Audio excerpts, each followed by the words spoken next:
Hi, it's recording. Okay, so my name is Saurabh. I hope you know it already because you're watching this on my YouTube channel. So today I met a couple of friends and they threw a very interesting challenge at me. They said that one of the career options that you must explore is to become a content creator. And my question to them was that what content would I create? मैं क्या बनाऊंगा? किसको क्या सुनना है? Because I may not know a lot of things and I do not know what to talk about. But they said karo, and then Saurabh being Saurabh, I told my friends that hey, you know what, throw a prompt at me and I will try to make a video on that prompt, and then you can judge for yourself if that video is worth it or not. So here I am on the video, and the prompt that my friend gave me is 10 things that every young entrepreneur must do.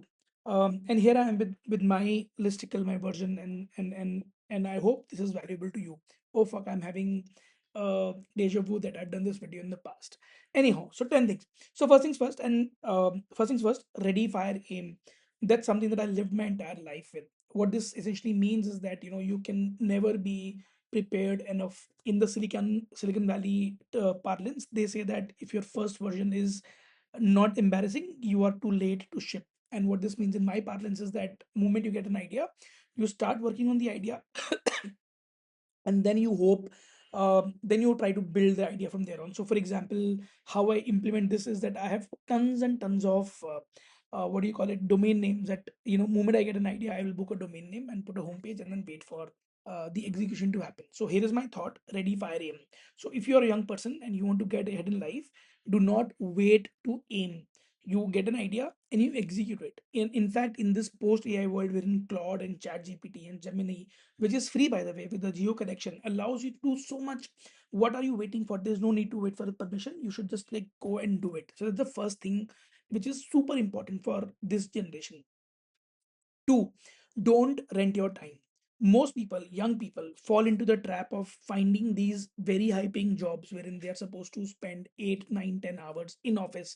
And you are essentially at the mercy of the person who's your boss or manager or even HR for that matter. Nothing wrong with it. You get a lot of money. But in my experience, all you're doing is renting your time. And ladies and gents, the only thing that we have in short supply is our time. We all get that same 70, 80, 90, whatever number of years.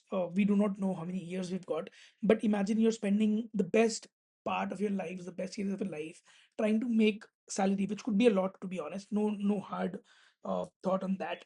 But do you want to, when you're 80, do you want to say that out of the 80 years, 50 years you were in office, clocking in, punching out, running to ensure that you're clocking in on time? So do not do anything that rents your time. In fact, Naval has a very interesting, what do you call it, tweet and a video and a pod solo cast on this, where he's talking about how you need to build leverage to be able to build a great life uh, for yourself. So it all boils down to the fact that you do not want to do things wherein you rent your time. That's point two. Three, find experiences and chase rejections. Now, there are two different points that I can put in two different windows, buckets, but I think both of them could come into the one thing. So, what do I mean by find experiences? This could mean that you could go travel the world if you have the money and the resources to do that. This could mean that you do multiple projects and multiple kinds of projects. This could mean that you approach people from the opposite gender multiple times and get rejected. This could mean that you take shots that are out of your aukat and get rejected at those. Like for example, who says that you today at a 20-year-old cannot write an email to the biggest founder of the country and say that hey, you want to be an intern with those people?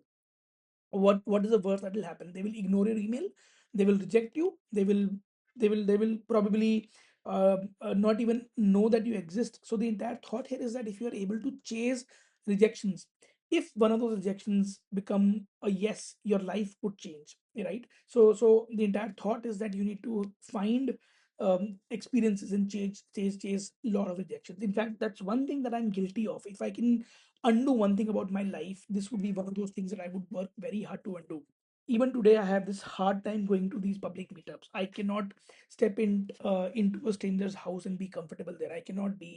Uh, uh, I cannot talk to a stranger at a Starbucks, for example. So I need to change that for sure. So that's the third thing.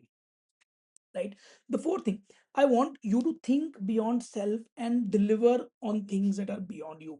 When I say beyond self, most of us, and I am probably guilty of that as well, we think of ourselves as the center of the universe. And uh, uh, this Carl Sagan's pale blue dot comes to mind. The fact that you think that you are the most important person, which you are, by the way, not denying that, but you act with that as the end point. You chase vanity, you chase fame, you chase uh, uh, adulation by a lot of other people, you chase uh, attention. All of them are self-centered, inward-looking conversations.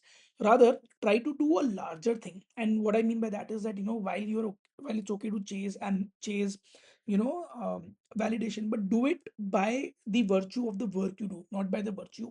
The work cannot be the outcome of chase of validation. Your work has to be the primary focus, and then if you get validation and you get access to fame, all great, but work on larger thing than yourself. So for example, if you are in the startup universe, don't do it to become a founder and live a founder life. Do it to make a difference to the lives of the users and the people that you will serve. And then if at the result you get access to fame and fortune, all of it's good, but try to deliver large impact. And one thing that I've figured is that if you try to do large impact and solve a problem for a lot of people, other people automatically want to support you. How they say, akele chala tha karma banda chala gaya. That is what you need to be doing, for sure. That's the fourth thing. The fifth thing that I want to talk about is straight away lifted from Naval, wherein he says play long-term games with long-term people. What I mean by that is that even though you're 2025, wherein your life can only think about the next 2 years, 2 years is a too long a time, next 2 hours, try to find people who you can be friends with for the next 20 years and build with them. There is something called compounding. They call it the eighth wonder of the world. And that's real, man. Today at 43, I can see that I have not been able to uh, compound a lot of things, and that's a mistake that I continue to regret. I wish I could turn back time and think of long-term conversations. There are people who will change their jobs every 1 year because they're getting a hike. There are people who will change relationships and friends every 2 3 years because they are bored of those people.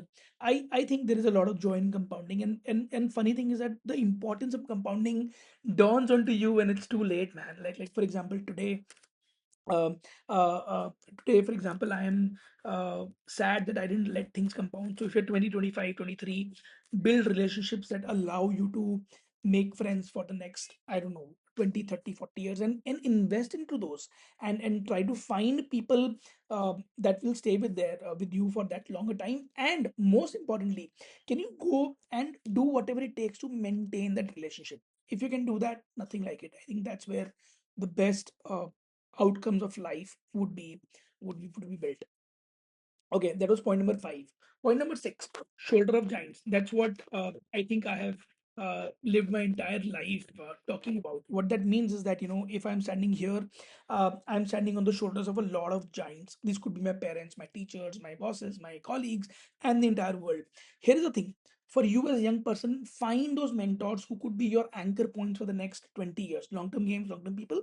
So find people who will be with you for the next 20 years. And while you do that, you be the shoulder to other people. So if you're 20, find other people who could be your age and become shoulder for them for the next 20 years.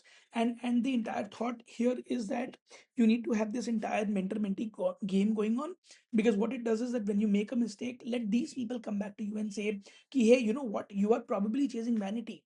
Hey, you know what, you're probably chasing a fat salary. Hey, you know what, you're not playing a long-term game. So what happens is that once you have somebody to look back at you, you probably are a little more uh, balanced, and you probably do things that are a lot more um, in the space. So that's super, super important for me to give that as a lesson. And similarly, if you have other people that you mentor, like, other people that you give shoulders to, you would be able to again offer them things. And while you offer them things, you will learn things. Like, for example, today, all that I learn, all that I know has come out of an unintended outcome of spending time with young people and giving them gyan, because they ask me these such deep probing questions that to be able to answer to them, I need to think so much more about more than what I know already. So being a mentor to other people has helped me and served me a lot.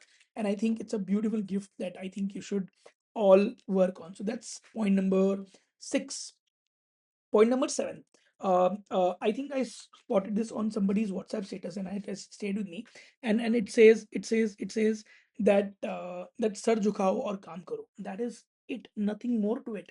All I mean by that is that I see a lot of people using their time, which is anyways in short supply, to do things that may not give them joy.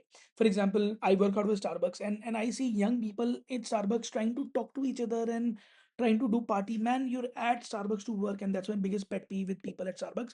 You're there to work. Instead of you focusing on work, you are only wasting time in talking to strangers, in talking to people around you, in talking to seeing what other people are doing. And that is nothing wrong with that. But if you, on the other hand, just put your head down and worked, you probably would be able to do a lot more conversation. So that's that.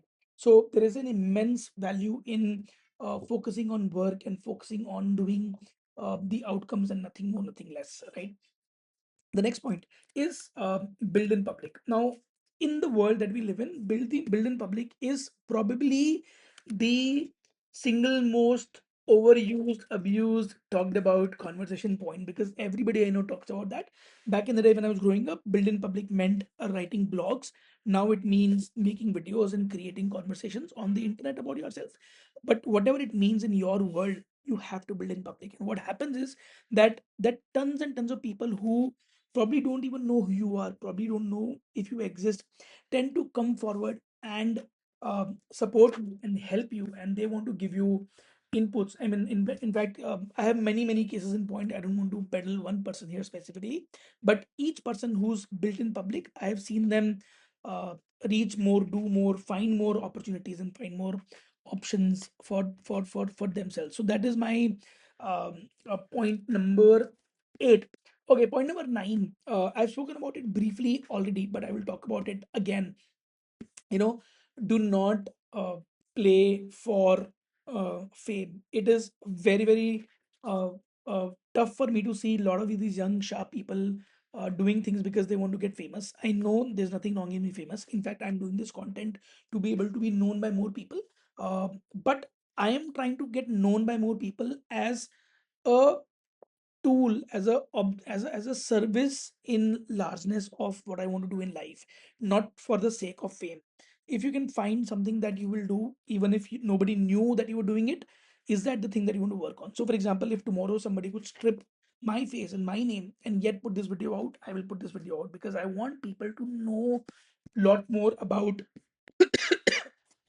about the mistakes that I made, and things that I do not I've not stood for. So that's what I would like people to know.